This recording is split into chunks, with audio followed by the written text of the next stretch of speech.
On a un désaccord avec les partis de gauche comme de droite, c'est qu'ils veulent absolument esquiver la question du retour de la lutte de classe. Côté droite, ils vont dire que la lutte de classe, c'est terminé depuis un siècle. Et puis, si on prend dans l'échiquier à gauche, on va expliquer que bon, il faut un peu de lutte, il faut un peu de résistance, mais il faut surtout un bon bulletin de vote pour pouvoir changer les choses. On est totalement contre cette logique-là, notamment parce que c'est la situation politique qui nous donne raison. Je le disais, je parlais du Népal, de l'Indonésie, etc., de Madagascar. Quand on regarde uniquement la décennie en France, c'est une lutte, parfois même deux, dans la même année depuis 10 ans. Le mouvement contre la loi El Khomri, les gilets jaunes, les grèves des cheminots, les 2 grèves des retraites, etc. etc.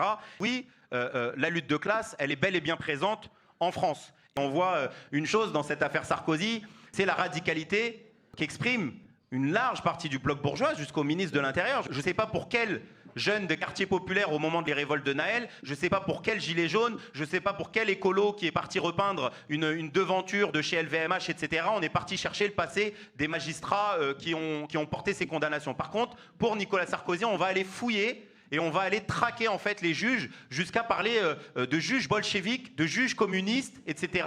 Dire que le syndicat de la magistrature c'est l'extrême gauche, que la prison et la justice c'est pas pour les bourgeois, c'est pour les pauvres, les travailleuses, les travailleurs, etc. La réalité, les amis, c'est que s'ils sont aussi radicaux, c'est principalement pour 2 éléments. Le premier, c'est qu'ils voient que le gouvernement est aux abois et affaibli.